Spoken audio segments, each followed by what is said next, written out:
Yo, c'est Noémie et aujourd'hui je vous retrouve pour un book haul. Je vais commencer par ma dernière commande France Loisirs. Dans un premier temps, je vous montre Aux livres exquis de Fanny van der Meersch, donc aux éditions France Loisirs. Je vais pas m'attarder sur ce livre parce que je vous en ai parlé dans mon update lecture qui est la dernière vidéo que vous avez vue normalement. Voilà, donc en septembre, celui-ci a rejoint ma bibliothèque et en octobre, il la quitte puisque je ne vais pas conserver cet ouvrage, il part directement sur ma boutique Presse Ministère. Le deuxième roman que j'ai commandé chez France Loisirs en septembre, il s'agit de Mon amie Adèle de Sarah Pinborough, toujours aux éditions France Loisirs. Donc ici, c'est un thriller psychologique dans lequel on va suivre un couple qui est au bord de la rupture et je crois que le mari... Non, un couple qui a divorcé et le mari va se remarier. Attendez, je vérifie. Non, c'est pas ça. C'est bien un couple et le mari va embrasser un soir une inconnue dans un bar et en fait tout va partir de là et ça va très mal se passer d'après ce que j'ai cru comprendre. Et en fait les deux femmes, sans savoir qui est l'autre, vont devenir amies. D'où le titre Mon amie Adèle et apparemment ça va être assez dramatique ce qui va se passer. Un avion qui passe au-dessus de la maison, ça fait un bruit monstrueux. Je sais que les avis sont très mitigés sur ce titre, du coup j'ai hâte de me faire mon propre avis. On va voir. Harlan Coben et Stephen King ont beaucoup aimé, donc peut-être que moi aussi. Surprise. Et pour pouvoir profiter de la promo, de l'offre, peu importe, de France Loisirs, il fallait que j'achète 3 bouquins. Et il n'y en avait pas de troisième qui m'intéressait forcément. Et du coup à la place j'ai pris Les Ateliers du Calme, Incroyable défi, Cherche l'intrus et Point à relier. Voilà, donc c'est un ouvrage qui m'embête un petit peu parce que la première partie, tout ce qui est devinette et chercher l'intrus, ça va, il n'y a pas de souci. Par contre, les points à relier, c'est pas un ouvrage que j'ai l'intention de garder en fait. Du coup, tout ce qui est points à relier, ben, je vais pas les faire. Parce que si je les fais, ça n'a plus d'intérêt. Enfin, j'ai plus... Et je pourrais plus le vendre en fait. Donc je vais faire la première partie avec les intrus. C'est à peu près équivalent, je dirais. Allez, je vais y arriver. Hein. Voilà. C'est à peu près 86 pages. Vous voyez, ça fait à peu près moite-moite, je dirais. Peut-être qu'il y a un peu plus de points à relier, mais pas forcément parce qu'il y a les solutions à la fin. Donc je pense que ça doit être à peu près équivalent. Je vais faire les cherches et trouve et je revendrai cet ouvrage sur ma boutique Price. Donc s'il vous intéresse, surveillez ma boutique Price Minister, il y sera dans pas longtemps. Ensuite, je vais vous parler rapidement des 2 ouvrages que j'ai reçus via la plateforme NetGalley. Comme vous le savez, il s'agit d'une plateforme qui vous propose des services presse numériques en partenariat avec les maisons d'édition. J'ai reçu de la part des éditions Rajo, je crois, Terre de brume, le premier tome de la nouvelle série de Cindy Van Wilder qui s'appelle Le sanctuaire des dieux. J'avais un gros doute, je m'en souvenais plus. Alors cette couverture est à tomber par terre et on est dans de la fantasy jeunesse, c'est la jeunesse, attention, dans laquelle on va suivre une communauté qui est en proie à une brume qui est toxique. Alors soit qui est toxique et qui tue les gens, soit qui renferme des monstres, je ne sais pas exactement, mais cette brume est très dangereuse et la cité est condamnée et une jeune femme, je crois, va essayer de faire tout son possible pour faire prendre conscience du danger qui se prépare aux habitants de cette cité.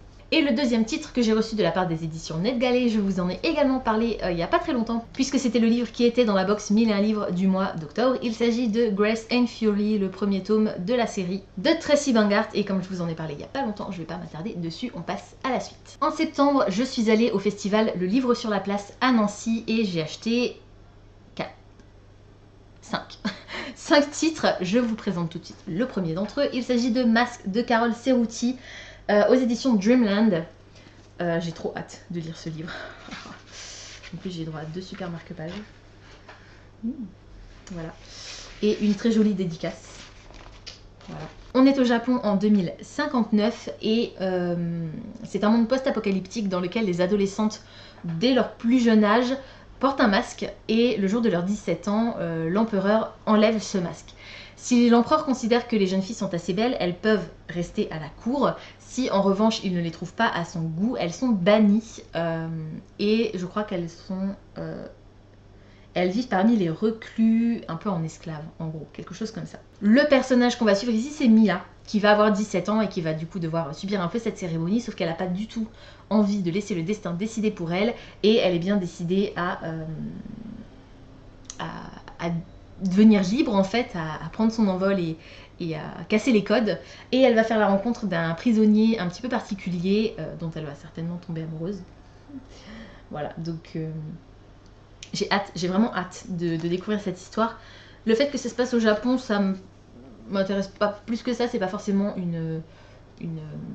un pays qui m'attire, même si j'adore ce qu'ils font, c'est sûr. Mais je trouve que la thématique est très intéressante et voilà, j'ai quand même hâte de le découvrir. J'ai aussi acheté le premier tome de Malenfer, La forêt des ténèbres de Cassandra O'Donnell aux éditions Flammarion Jeunesse. Regardez-moi ce marque-page. Non mais il est pas génial, il est trop beau. Alors c'est un ouvrage illustré, me semble-t-il. Un petit peu illustré. Il y a des... Par exemple sur les têtes de chapitre. Il y a une carte en début d'ouvrage avec la présentation des personnages. Voilà. Malenfer, c'est une série jeunesse dans laquelle on va suivre des enfants qui sont dans un monde dont on a banni la magie, en fait. À l'époque, les créatures magiques et les humains vivaient en harmonie jusqu'à ce que les humains considèrent que les créatures magiques étaient trop dangereuses et les bannissent. Et les tuent, surtout. Et en fait, il se trouve que les enfants qu'on va suivre, surtout la fille, a des pouvoirs. Et du coup, il faut absolument qu'elle le cache. Mais ses amis sont au courant et en fait, ils sont entourés par une forêt qui prend de plus en plus le pas sur leur cité et qui est carrément dangereuse parce que cette forêt renferme des créatures magiques. Voilà, en gros. Et en fait, on va suivre un petit peu les péripéties de ces enfants. J'adore. Les illustrations, comparées à la bande dessinée dont je vous ai parlé dans mon update lecture que j'ai pas forcément aimé les dessins. Là, j'aime beaucoup l'illustration de couverture. Si ça vous dit, Malenfer, le tome 1, a été réédité au mois d'octobre en version collector hardback bleu, mais juste sublime. J'ai très très hâte de me plonger dans le roman parce que même si les dessins n'ont pas forcément interpellé, l'histoire, elle, l'a carrément fait. Donc j'ai hâte de retrouver cet univers. Toujours au livre sur la place de Nancy, et je ne vais pas m'attarder parce que je vous l'ai déjà présenté, j'ai acheté l'intégrale de l'âme du mal, le premier tome de la trilogie du mal de Maxime Chatham, illustré par Michel Monteiller. Voilà, je vous en ai parlé dans mon dernier update lecture, donc je ne vais pas revenir dessus, mais c'était génial. Donc si vous n'avez pas encore eu l'occasion de découvrir la trilogie du mal de Chatham et que vous hésitez un peu à vous plonger dans le roman, foncez sur la BD. Et enfin, j'ai acheté 2 livres aux éditions du Héron d'Argent et les 2 ouvrages sont de Vanessa Calico et Sénifine. Le premier, c'est La Symphonie des songes. Les 2 sont avec un CD. En fait, dans ce titre-là, on va rencontrer les méchants des opéras célèbres. Voilà, tout simplement, je trouve que c'est très original. Moi, je ne suis pas forcément très opéra, mais j'aime beaucoup la musique classique malgré tout. Je trouve que les illustrations sont sublimes et du coup, j'ai très très hâte de voir ce que peut donner cette histoire. Et le deuxième, c'est Olympia ou la mécanique des sentiments. Là encore, c'est une histoire avec un CD, c'est un conte musical steampunk. Avouez que le personnage principal ressemble énormément à Harry Potter. Je pense que c'est aussi ça qui m'a attirée, en plus du design de la couverture qui est juste sublime. Pareil, les illustrations à l'intérieur sont magnifiques. Ah, il y a encore un petit marque-page qui se balade là. Oh non, je suis trop loin. J'avais oublié qu'avec mon siège, je ne pouvais plus tendre le bras en arrière. C'est pas grave. Voilà, donc tout est somptueux, donc j'ai aussi très très hâte de lire et d'écouter cette histoire. Ce mois-ci, j'ai également fait des achats numériques. J'ai notamment acheté le second tome de la série The Vanishing Girl, oui, j'avais un gros trou de mémoire là, de Laura Thalassa, et ce tome 2 s'appelle The Decaying Empire, je ne sais plus. Decaying, voilà. The Decaying Empire, c'est ça. Pour rappel, dans The Vanishing Girl, on est dans de la science-fiction dans laquelle on va suivre une ado qui est capable de, je crois pendant son sommeil, de se déplacer à un endroit pendant 10 secondes et de revenir là où elle était. Et en fait, ce pouvoir est très prisé et elle va se faire enlever dans le tome 1 par une personne qui a le même pouvoir qu'elle, je crois, et elle va être emmenée dans un centre pour être genre cobaye. Ils vont faire des expériences sur elle, certainement. Voilà, donc là c'est déjà le tome 2, j'ai pas encore lu le tome 1, mais c'est une série qui m'intéresse beaucoup, donc j'ai le tome 2, comme ça si le tome 1 me plaît vraiment je pourrais enchaîner. J'ai également acheté le premier tome de la nouvelle série de Anne Bishop dans l'univers de Meg Corbin qui s'appelle Le Monde de Meg Corbin, et le tome 1 s'intitule Lac Argent. C'est ça, je vais y arriver, c'est un peu difficile. C'est une nouvelle aventure dans l'univers de Meg Corbin. Je n'ai pas encore lu... j'ai lu aucun tome des Meg Corbin en fait. Mais Stéphanie de la chaîne Pikitty les adore et je ne doute pas que ça va me plaire. C'est de l'urban fantasy, beat lit, voilà, avec une héroïne assez badass apparemment qui est prophétesse de sang. Donc elle peut faire des prophéties, lire plus ou moins l'avenir en s'entaillant dans son propre sang en fait. Et pour ce pouvoir, elle aussi va être traquée et elle va trouver refuge dans une communauté de créatures surnaturelles et notamment des loups-garous. J'ai également acheté les tomes 3, 5 et 7 des Contes Interdits. Le tome 3 c'est Peter Pan de Simon Rousseau. Le tome 5, Le joueur de flûte de Hamelin de Sophie Johansen. Et le tome 7, Le petit chaperon rouge de Sonia Alain. Je ne vais pas m'attarder sur chacun des titres, sachez simplement qu'on est ici sur une réécriture des contes version horrifique. Je me suis également procuré, toujours en numérique, le dernier roman de Virginie Grimaldi, Il est grand temps de rallumer les étoiles, parce que j'ai vraiment adoré, vous le savez,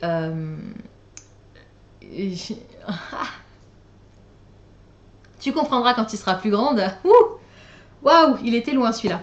Et j'ai tellement aimé ce roman que j'ai envie de lire les autres, donc comme celui-ci était disponible en numérique assez facilement, je me le suis procuré, donc voilà, c'est cool, j'ai un nouveau Virginie Grimaldi sous la main, même si j'en ai déjà un autre dans ma bibliothèque physique. J'ai également acheté PS Tu me manques de Birgit Kemarer.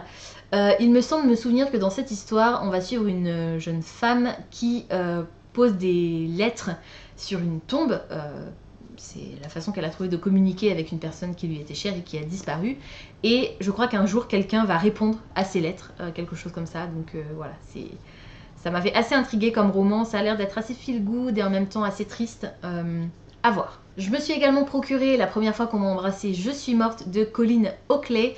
Bon là, rien que le titre me plaisait énormément. Ça se passe dans l'univers d'une bibliothèque ou librairie, je ne sais plus. Donc entourée par les livres, c'est génial. Et on va suivre une jeune femme qui n'a plus du tout confiance en elle et qui reste un peu cloîtrée dans cette bibliothèque, librairie, je ne sais plus, jusqu'au jour où elle va faire la connaissance d'un homme qui a un petit garçon je crois, et elle va essayer de reprendre goût à la vie. J'ai aussi acheté Comme une ombre de Gilles et Pascal Le Gardinier. Ici on est dans un feel good très estival, enfin en tout cas la couverture est très estivale. On a une jeune femme qui a un père fortuné qui lui assigne un garde du corps et elle en a plus que marre d'être suivie à longueur de journée et elle va essayer de lui faire faux bond, mais le garde du corps ne l'entend pas de cette oreille. Et une fois encore là ça va être assez humoristique je pense, et avec peut-être une romance. Et les derniers livres numériques que je me suis acheté en version numérique évidemment, je viens de le dire, c'est les tomes 1 à 7 des Chroniques de Narnia de C.S. Lewis. Alors les Chroniques de Narnia, j'ai déjà lu les tomes 1 à 5 je crois, 4 ou 5. Mais c'était il y a très longtemps, avant que les films sortent, bien sûr, et je ne sais pas pourquoi j'avais arrêté. Mais j'ai très envie de m'y remettre, déjà parce que c'est un classique, et ensuite parce que je me souviens que j'aimais vraiment ça, et que je ne trouve aucune explication logique au fait d'avoir abandonné cette série, alors qu'il me restait peut-être 3 ou 2 tomes. Voilà, donc je vais absolument les relire du début, et voilà, et les finir cette fois-ci, d'autant que je crois que c'est Netflix qui a racheté les droits et qui va faire des séries télé et des films. Donc c'est le moment. Voilà, c'est maintenant ou jamais. Dans la 1001 livre box du mois de septembre, j'ai reçu Le Dernier Magicien, le premier tome Lars Arcana de Lisa Maxwell aux éditions Casterman. C'est une sacrée brique, mais j'ai prévu de le lire en novembre, normalement. Normalement, je devrais le lire en novembre, si je respecte ce que j'ai dit que je faisais. Il est tellement beau. Il est en relief en plus, le serpent qui se mord la queue est en relief. C'est trop magnifique. Ici, on est de nos jours à Manhattan et en fait, les sorciers existent, c'est une réalité et ils sont enfermés dans Manhattan. Et s'ils tentent de quitter la cité, ils perdent leur pouvoir et ils meurent, tout simplement. En fait, Manhattan est entouré par un genre de champ magnétique qui fait que les sorciers ne peuvent pas sortir sous peine de mort. On va rencontrer une jeune fille qui va être missionnée pour retourner dans le passé, puisque c'est un pouvoir qu'elle a, elle est capable de voyager dans le temps. Et on va se retrouver en 1902, là où tout a commencé en fait. Elle va partir à la recherche d'un grimoire qui aurait été égaré et qui pourrait permettre aux sorciers de notre époque de s'élever contre la dictature de laquelle ils sont victimes. Et je termine cette vidéo en vous parlant des livres que j'ai achetés via Price Minister. Donc je commande toujours chez Gilbert Joseph sur Price Minister. Parfois j'ai des mauvaises surprises, mais c'est très rare. Là, pour le mois d'octobre, vous allez voir, c'est une vraie débandade. J'ai fait une grosse commande sur Price Minister, mais vous verrez ça pour le book haul d'octobre. Et sur la quantité de livres que j'avais commandé, il y en a un qui est arrivé avec une tache d'encre sur la tranche. Mais juste ça, juste une tache d'encre. Donc autrement pas abîmé ni rien, et tout à fait encore lisible. Donc voilà. Sur le nombre de livres que j'avais commandés dans ce colis, voilà, enfin vous voyez un peu, c'est la qualité et voilà, c'est bon quoi. Du coup, pour la commande Price Minister, enfin les commandes en fait, mais je regroupe tout à la fin de cette vidéo, que j'ai faite sur Price Minister au mois de septembre, j'ai commandé les tomes 14 et 20 de LDK de Ayu Watanabe aux éditions Pika. Je vous ai parlé de cette série dans ma vidéo précédente, du coup je ne vais pas revenir dessus. Je me suis arrêtée au tome 8 pour l'instant. Là j'ai le 14 et le 20, donc je ne vais pas pouvoir les lire tout de suite évidemment, il va falloir d'abord que je lise les tomes précédents. J'ai également acheté In Love with My Teacher de Saki Aikawa aux éditions Soleil, et celui-là je vous l'ai également présenté dans ma précédente vidéo, donc je ne vais pas revenir dessus non plus. Je complète au fur et à mesure ma collection des Émile de Vincent Cuvelier et Ronan Badel. Je vous ai parlé de Émile fait l'aventure dans ma précédente vidéo que j'ai lu au mois de septembre.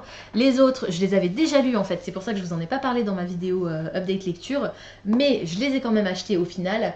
Émile invite une copine, Émile veut un plâtre, et Émile et la danse de boxe. Voilà, donc ça fait 4 Émile qui rejoignent ma bibliothèque en plus de ceux que j'avais déjà, donc je suis ravie. Je crois qu'il ne m'en manque plus qu'un.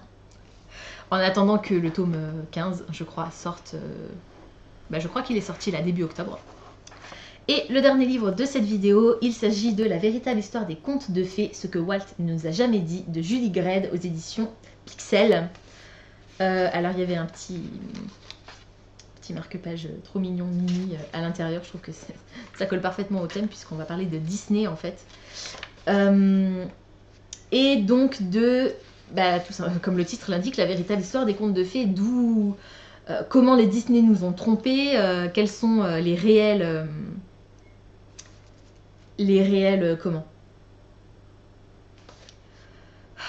histoires, d'où viennent les histoires que Walt Disney a mis en image.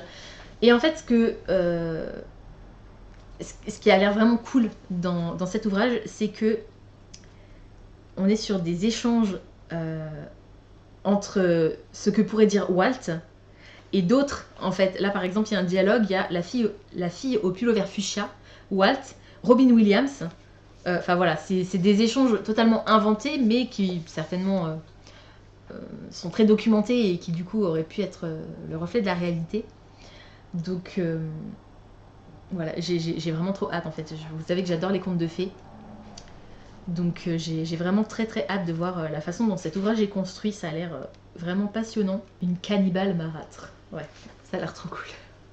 Je vous en dirai plus une fois que je l'aurai lu. Il est pas très long. Je pensais le caser dans ma pile à lire de septembre et le lire en septembre en fait, parce que je pensais qu'il ferait moins de 200 pages. Mais en fait il fait plus, il fait 250 pages. Donc c'est pas grave, je le caserai à un autre moment.